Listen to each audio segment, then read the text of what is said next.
कार्यक्रम के पुण्यार्जक हैं श्री कंवरलाल जी महावीर प्रसाद जी, पाटनी, मदनगंज, किशनगढ़, राजस्थान।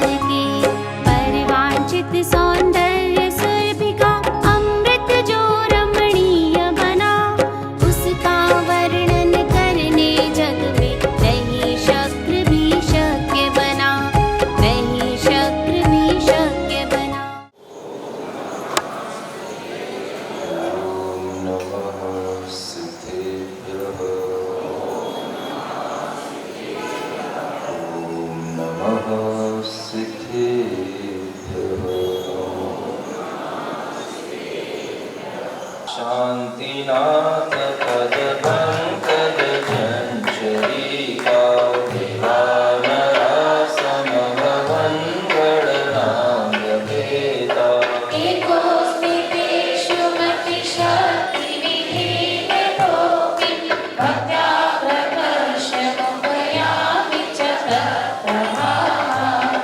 वह मेघरथ नाम के राजकुमार अपने पिता धनरथ,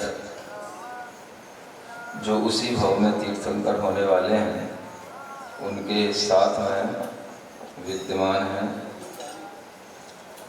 और वह उस सभा में दो मुर्गों के पूर्व भवों का वर्णन करते हुए बैठे थे। अवधि ज्ञान से अपने पिता के कहने पर उन्होंने पूर्व भव के उन वर्णनों को जब किया तो उस समय पर उस वर्णन को सुनकर के उन मुर्गों के लिए भी ऐसा भाव उत्पन्न हुआ कि यह संसार इसी तरह के दुखों से भरा हुआ है और इस संसार के दुखों से मुक्त होने के लिए हमें इस संसार के साथ मोह राग भाव को त्यागना होगा। ऐसा विचार करके वह दोनों मुर्गे उसी समय पर अपने परिणामों को, अपनी कषायों को अत्यधिक मंद करके अपनी देह से भी वह निष्प्रह हो गए। शरीर के प्रति मोह का भाव उन्होंने त्यागा और वह उस ममत्व को त्याग कर लेश्याएं उनकी अपने पुरुषार्थ से जितनी शुद्ध हो पाई उतनी हुई, किंतु उन्हें देव आयु का बंध हुआ और देवों में भी वह व्यंतर जाति के देव बने। जब इस तरह से वह देव गति को प्राप्त हुए तो व्यंतर जाति में भी देव सभी जन्म से अच्छे ही होते हैं।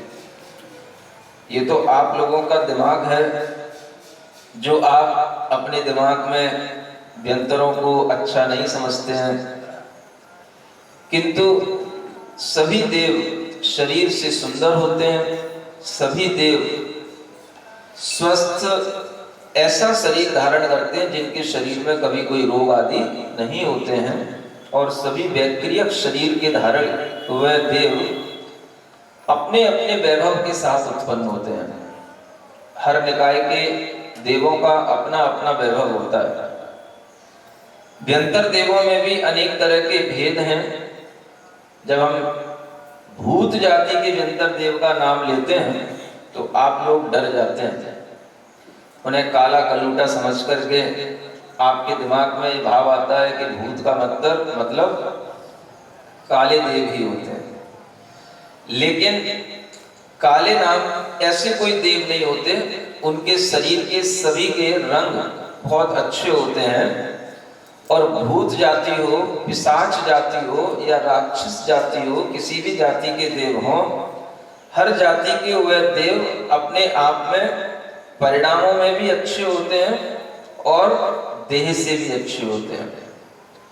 मनुष्यों को उनके प्रति अपनी जो धारणा बनी हुई है उससे बदलने की कोशिश भी करना चाहिए।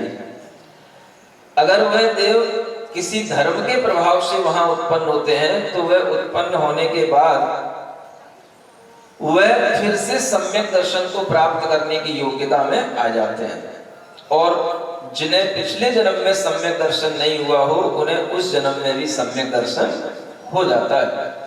देव गति में भी वो सम्यक को प्राप्त हो जाते हैं।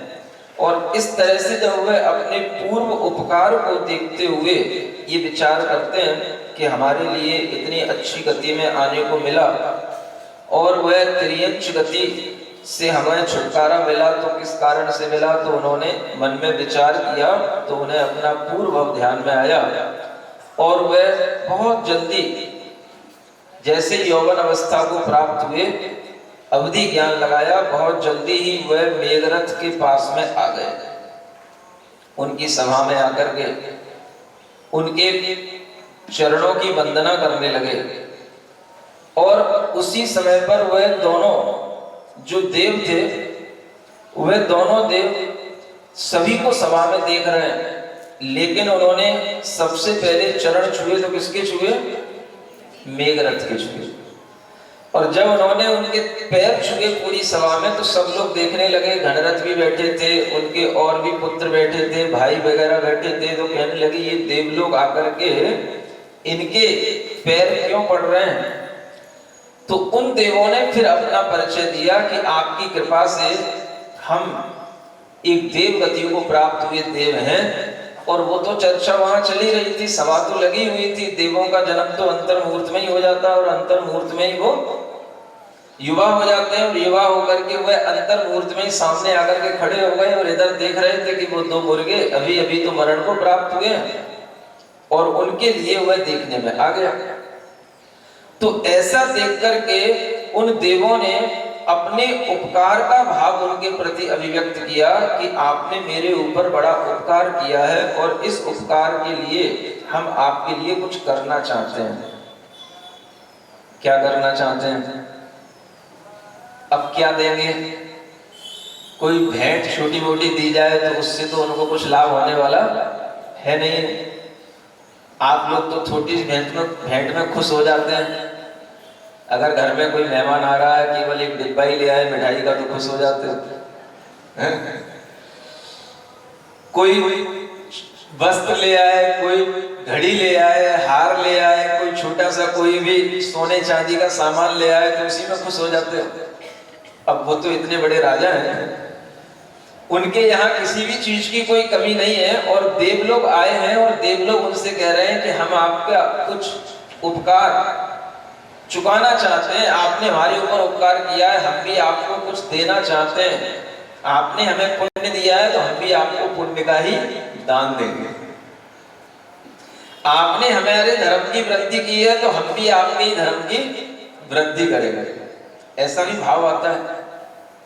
और वास्तव में उपकार तो यही कहलाता है, दान करना, धर्म की वृद्धि करना। जो जिस योग्य है उसको उस योग्यता के अनुसार उसके लिए भाव देना और उसके माध्यम से अनेक अनेक लोगों को भी सोच करके लाभ मिले कि इनको ये लाभ मिला है तो हमको भी ऐसा लाभ मिले। इस तरह के अच्छे अच्छे कार्यों के माध्यम से प्रत्युपकार की भावना भी की जाती है और अपनी कृतज्ञता भी व्यक्त की जाती है। ऐसा प्रत्युपकार करने की जब उन देवों की भावना हुई तो वह मेघरथ कहने लगे आप क्या करना चाहते हैं हमारे लिए? तो वह कहने लगे कि हम आपके लिए धर्म की और वृद्धि करना चाहते हैं। तो धर्म की वृद्धि तो हम अपने परिणामों से कर ही रहे हैं।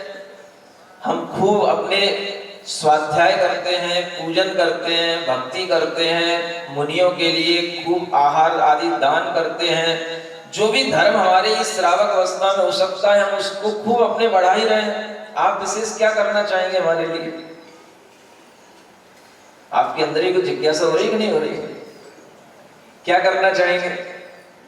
उन्होंने कहा आपके लिए ये जो धर्म चल रहा है ये बहुत अच्छा है और हम ये भी देखते हैं कि आपकी जिनेंद्र भगवान की पूजा करने में खूब मन लगता है।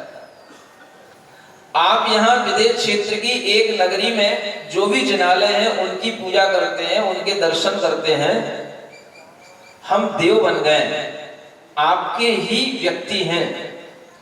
हमारी ऐसी भावना है कि हम आपको ऐसे जिनालयों के दर्शन कराएं जिन जिनालयों तक आप अपने आप से नहीं पहुंच सकते। हम आपको लेकर के उन जिनालयों तक चलेंगे। ऐसे कौन से जिनालय? ऐसे वह जिनालय जो अकृत्रिम जिनालय होते हैं। उन अकृत्रिम जिनालय में आप अपने मनुष्य की स्थिति के साथ में दूर दूर तक नहीं जा सकते। आप अपने क्षेत्र में ही रहेंगे, लेकिन हम आपको दूर दूर के अकृत्रिम जिनालयों की वंदना अपने विमान में बिठा करके बड़े आराम से कराएंगे। ऐसा मेरा मनोभाव हो रहा है। बताओ अच्छा भाव है कि नहीं है? आप लोग ऐसे कोई भाव करते हो? आपके यहाँ कोई रिश्तेदार आते हैं, कोई भी संबंधी आते हैं, तो उन्हें आप घुमाने तो ले जाते हो, और वो भी आपसे पूछते हैं कि भाई जबलपुर आए हैं, पनागर आए हैं, तो आसपास में क्या है घूमने के लिए? चलो भेड़ाघाट, चलो बंदर कूदनी। तो ऐसी जगहों पर आप उनको ले जाते हो। लेकिन अगर आप धार्मिक हो रहे हो, धर्म भावों से एक दूसरे के धर्म की वृद्धि करना चाहते हो, तो आप लोगों को भी इसी तरह की भावनाएं करनी चाहिए, ऐसी ही बातें सीखनी चाहिए, और ऐसे ही विचार अपने संबंधियों से रखने चाहिए कि चलो हम आपको मड़िया जी के दर्शन करा के लाते हैं। हम मड़िया जी वाले कहें, हम आपको पनागर के शांतिनाथ के दर्शन करा के लाते हैं।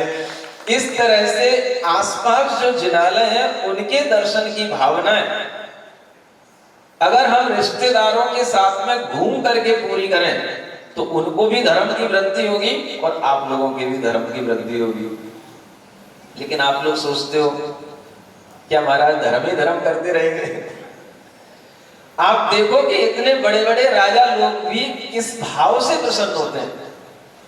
वह देव चाहता तो उन्हें बहुत कुछ दे सकता था, शक्तियां दे सकता था, अनेक प्रकार के और उन्हें भेंट प्रदान कर सकता था, लेकिन उसने देखा कि ये सम्यक दृष्टि राजा है, ये निकट भव्य जीव है, इससे सबसे ज्यादा प्रसन्नता होगी तो किससे होगी?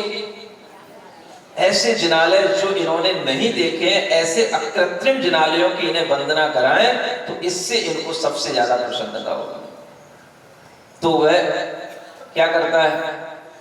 उनसे प्रार्थना करता है, और वह जो मेघरथ हैं वह उसकी इस प्रार्थना को टाल नहीं पाते, क्योंकि इसमें तो टालने वाली कोई बात है ही नहीं, ये तो बहुत अच्छी बात है। तो वह भी अपने उस सौभाग्य को समझ करके उन देवों के साथ चलने के लिए तैयार हो जाते हैं, और वह देव उनको अपने विमान में बिठा करके उन क्षेत्र के आसपास भी ऐसे बहुत से पर्वत बने हुए होते हैं जिन पर्वतों पर मनुष्य सामान्यतः नहीं पहुंच सकते। जैसे आप यहाँ भरत क्षेत्र में हैं, भरत क्षेत्र में होते हुए भी जैसे कैलाश पर्वत है, वहां आप लोग आसानी से नहीं पहुंच पाते। ऐसे और भी विजयार्थ आदि और भी पर्वत हैं जो इसी भरत क्षेत्र में हैं, लेकिन आप उन्हें कभी देख नहीं पाते। ठीक इसी तरह से उन विदेह की नगरियों में रहने वाले ऐसे ये महान राजा तो हैं, लेकिन ये उन अकृत्रिम जिनालयों की वंदना नहीं कर पाते जब तक कि उन्हें अपने पास कोई विद्याएं सिद्ध ना हो, जब तक कि उन्हें कोई अलग से कोई शक्तियां प्राप्त ना हो। वह विद्याधर राजाओं के सहयोग से कर पाएंगे या देवों के सहयोग से ऐसा कर पाएंगे, तो उनके लिए ये अपने आप एक बहुत अच्छा ऑफर मिल गया, और वह देव लोगों के साथ में चलने को तैयार हो गए। तो उसी विदेह क्षेत्रों में, उन विदेह क्षेत्रों का विभाजन करने वाले अनेक पर्वत होते हैं, और उन पर्वतों के ऊपर एक एक अकृत्रिम जिनालय बने हुए होते हैं। उन्हें कहते हैं वक्षारगिरी पर्वत। क्या बोलते हैं?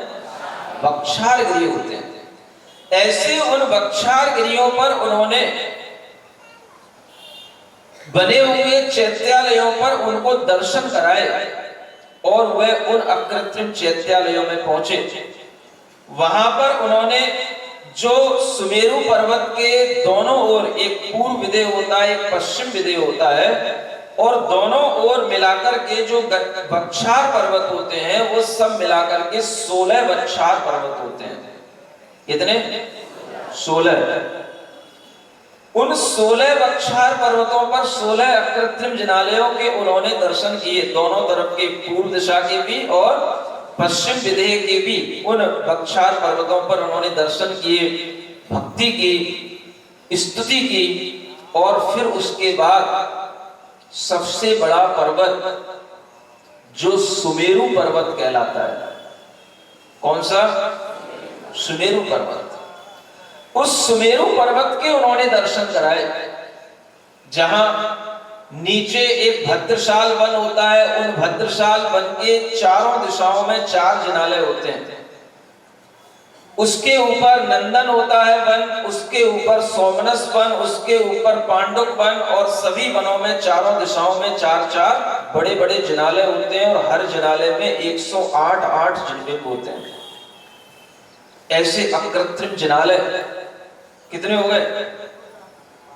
वह अकृत्रिम जिनालय जो 16 हो गए, उन सुमेरु पर्वत के उन 16 अकृत्रिम जिनालयों की उन्होंने वंदना कराई। और उन्हीं सुमेरु पर्वत पर चारों दिशाओं में 4 बड़े बड़े गजदंत पर्वत होते हैं, उसी सुमेरु से निकले हुए, गज के दांत के आकार के होते हैं। कभी आपने देखा हो मंदिर में सुमेरु रखे रहते हैं, उनमें ऐसी लंबी सूंड सी एक दंत बने रहते हैं, और उसमें भी दंत के अंत में वह एक छोटा सा जिनालय बना हुआ रहता है। ऐसे ही गजदंत पर्वत कहलाता है, और उस गजदंत पर्वत पर भी अंत में एक जिनालय बना होता है, और उसमें भी जिनबिंब विराजमान होते हैं। उसके दर्शन कराए। जो मुख्य सुमेरु पर्वत था जम्बू द्वीप संबंधी, उसके आसपास इन अकृत्रिम जो जिनालय बने हुए उनके दर्शन कराए, और उसी के साथ साथ एक जम्बू वृक्ष होता है, एक शालवली वृक्ष होता है, वह भी जो है इन्हीं उत्तर गुरु देव गुरु के वह जिनालयों में आता है, और उसके भी उन्होंने दर्शन कराए। कुछ समझ आ रहा है? कौन कौन से वक्षार पर्वतों के दर्शन हो गए? गजदंत पर्वतों के दर्शन हो गए, सुमेरु पर्वत के दर्शन हो गए, और उत्तर गुरु देव गुरु के 2-2 जिनालयों के दर्शन हो गए। ये चैत्य वृक्ष होते हैं। अब वह और उन्हें आगे बढ़ाने के लिए उसे विमान में ही बिठा करके उन्हें सब वहीं से दिखा करके कि देखो ये भरत क्षेत्र से लेकर के इधर पूरा ऐरावत क्षेत्र तक ये बीच में 6 कुलाचल पर्वत हैं, और इन 6 कुलाचल पर्वत पर एक अकृत्रिम जिनालय बने हुए हैं, और वह उन एक अकृत्रिम जिनालय में उन्हें दर्शन कराने के लिए ले गए। इधर भरत क्षेत्र में भी एक विजयार्थ पर्वत है, उधर एक ऐरावत क्षेत्र में भी विजयार्थ पर्वत है, और इस तरह से विदेह की नगरियों में भी विजयार्थ पर्वत हैं, उन पर भी एक अकृत्रिम जिनालय होते हैं, उसके भी जिनालय के उन्होंने दर्शन कराए। अभी वह कहां घूम रहे हैं? जम्बू द्वीप के अंदर घूम रहे हैं, और जम्बू द्वीप में इतने उन्होंने अकृत्रिम जिनालयों की वंदना उनके लिए करा दी। फिर जब वह जम्बू द्वीप में सभी भरत क्षेत्रों को दिखाते हैं, कुलाचल पर्वतों को दिखाते हैं, पर्वतों के ऊपर बने हुए बड़े बड़े जो हृद होते हैं, तालाब, पद्म, सरोवर आदि, उनको दिखाते हैं, और उनसे निकली हुई नदियां निकलती हैं उनको दिखाते हैं। वो नदियां निकलते हुए रास्ते में एक बड़े कुंड होता है, और उस कुंड में एक बड़ा जिनबिंब होता है, उसके ऊपर से वह नदियां प्रवाहित होते हुए आगे बढ़ती है। वो सारा का सारा दृश्य वह देव लोग उन वज्रायुध को दिखाते हैं, और वज्रायुध बड़े हर्ष से, प्रसन्नता के भाव से उन सब तीर्थों की वंदना करते हुए, हाँ मेघरथ, अब सब नाम बहुत जल्दी जल्दी चल रहे हैं, तो वह मेघरथ वह उस सब को दिखाते हुए आगे, देखते हुए आगे बढ़ रहे हैं। और वह जब जम्बू द्वीप के इन सब अकृत्रिम जिनालयों की वंदना कर लिए तो उन्हें फिर ले गए लवण समुद्र की ओर। पूरा लवण समुद्र उन्हें पार कराया और लवण समुद्र को पार कराने के बाद में फिर वो दूसरे द्वीप में पहुंच गए जिसका नाम है धातकी खंड द्वीप। वह द्वीप भी जम्बू द्वीप की तरह एक द्वीप है। वहां पर भी मनुष्य रहते हैं, त्रियंच रहते हैं, वहां पर भी भोग भूमियां हैं, वहां पर भी कर्म भूमियां हैं और वहां पर भी ऐसे ही जीवन चलता है। और उस धातकी खंड द्वीप में जम्बू द्वीप से तो वह कई गुना अधिक बड़ा होता है और उस द्वीप में एक बीचों बीच में पर्वत होता है जिसके माध्यम से उस धातकी खंड द्वीप के दो भाग हो जाते हैं। इस पर्वत को बोलते हैं ईश्वाकार पर्वत। क्या बोलते हैं? ईश्वाकार पर्वत। ईशु माने होता है बिल्कुल बाण की तरह सीधा। ऐसे उस सीधे सीधे बिल्कुल दो पर्वत होते हैं और उस पर्वत के माध्यम से उस धातकी खंड के दो विभाजन हो जाते हैं और उन दोनों विभाजनों के साथ में वहां पर जो दो और मेरु पर्वत होते हैं। आपने देखा ना 5 मेरु होते हैं। कितने? 5 में से एक मेरु पर्वत तो जम्बू द्वीप में है और 2 मेरु पर्वत धातकी खंड द्वीप में है। वह जो ईश्वाकार पर्वत है उसके ऊपर भी अकृत्रिम जिनालय बने होते हैं चारों दिशाओं में।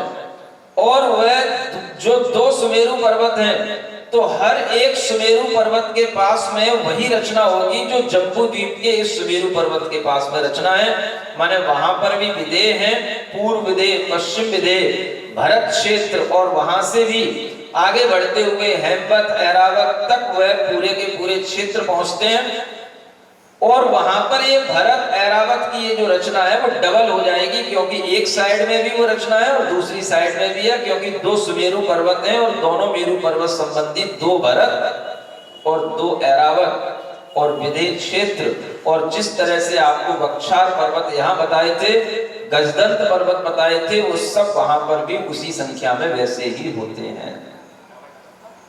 ये सब उन्होंने दर्शन कराए और फिर इस दर्शन को कराने के बाद में वह और आगे बढ़े तो धातकी खंड द्वीप को भी क्रॉस करके फिर एक समुद्र पड़ता है जिसका नाम कालोदधि समुद्र है, जो धातकी खंड से दूने व्यास वाला है।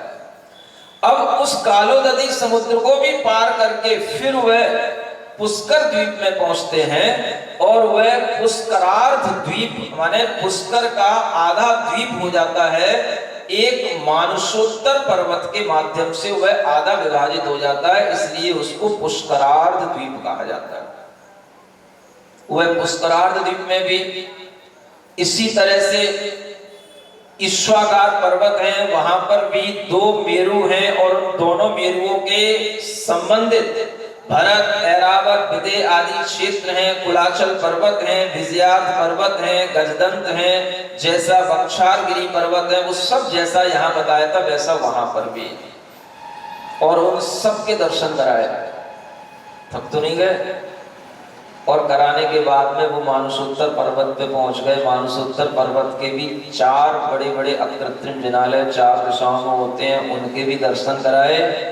और फिर वहां के दर्शन कराने के बाद वह देव कहते हैं भगवान अब तो हमें यहाँ से वापस लौटना पड़ेगा, इसके आगे मनुष्यों की गति नहीं होती है, हम आपको इससे आगे नहीं ले जा सकते हैं। हम तो जा सकते हैं लेकिन अब आपके लिए जो 2.5 द्वीप के बाहर और जिनालय हैं उन्हें हम साक्षात आपको दर्शन नहीं करा सकते। और 2.5 द्वीप के बाहर कौन से जिनालय होते हैं? तो नंदीश्वर के जिनालय जो 8वें द्वीप में होते हैं, उसके भी आगे एक कुंडलवर द्वीप होता है, एक रुचकवर द्वीप उसके भी आगे होता है, वहां पर भी अकृत्रिम जिनालय होते हैं। और ये सब जिनालय के दर्शन मनुष्य लोग नहीं कर पाते। ऐसा कहकर के वह उन्हें फिर वापस लौटा करके लाते हैं और फिर वही दृश्य जो रास्ते में देखते हुए आते हैं, जैसे प्लेन से आप लोग जाते हैं तो रास्ते में सब देखते हुए आते हैं, भले ही आपको वहां से ऊपर से कुछ दिखाई नहीं देता, लेकिन ये देव लोग सब बताते हुए बड़े बड़े जितने भी अकृत्रिम स्थान है उन सबको दिखाते हुए लाते हैं। और वह मेघ रथ थकते नहीं। आप लोग होते तो क्या करते? कहते भैया एक ही दिन में सब वंदना करा दोगे, इतनी वंदना एक दिन में तो संभव है नहीं। कितने जिनालय थे और कितने जिनबिंब थे, आप इसका अंदाजा लगा सकते हैं कि उन्होंने कितने जिनालयों की वंदना कर ली। हाँ देखो, तुम्हारे यहाँ की माँ सब जानती है बैठी बैठी। 398 जिनालयों की उन्होंने 2.5 द्वीप के जिनालयों की वंदना कर ली, क्योंकि मध्य लोक के जब जिनालय गिनते हैं वो तो होते हैं 458, लेकिन ये जो मध्यलोक में नंदीश्वर के जिनालय हैं, इधर ये कुंडलपुरी के हैं, ऋषभगिरी के हैं, इनको छोड़ करके जो 2.5 द्वीप के अंदर के जिनालय हैं वही उन्होंने वंदना, उन्हीं की वंदना की। और उसकी वंदना करने के लिए उन्होंने अपने मन में बिल्कुल भी थकान अनुभव नहीं की। आप लोगों को भी बैठे बैठे कम से कम इतना आइडिया हो जाना चाहिए कि 2.5 द्वीप के अंदर कहां कहां अकृत्रिम जिनालय हैं।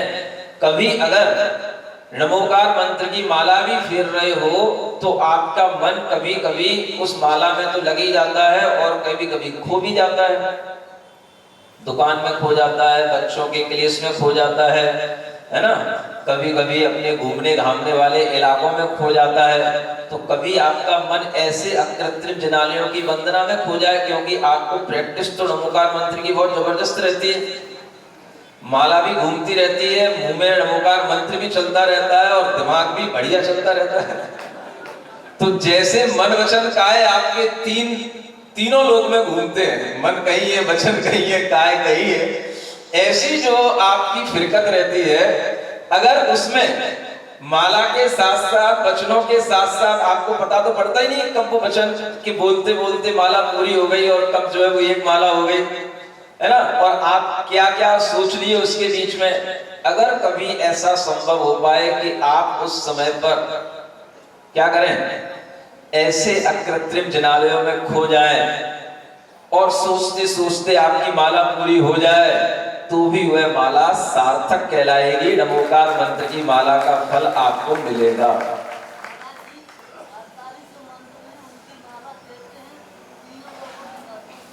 हाँ, तीनों लोगों के दर्शन तो बहुत बड़ी बात है, पहले 2.5 द्वीप के ही दर्शन हो जाए इन मनुष्यों के लिए, यही बहुत बड़ी बात है। और इस 2.5 द्वीप में इन्हें कितना सा याद रहेगा, याद किया जा सकता है। जैसे हम बहुत सारी चीजें हिसाब किताब रखते हैं, ऐसे ही इस लोक के अंदर जो अच्छी चीजें हैं उनका हिसाब किताब अपने दिमाग में थोड़ा तो होना ही चाहिए। वक्षार पर्वत 16 बताए थे आपको, एक मेरु संबंधी, तो आप सोच सकते हैं कि 5 मेरु संबंधी वक्षार पर्वत कितने हो गए? 80। एक मेरु के 4 गजदंत हैं तो 5 मेरु के कितने गजदंत हो गए? 20।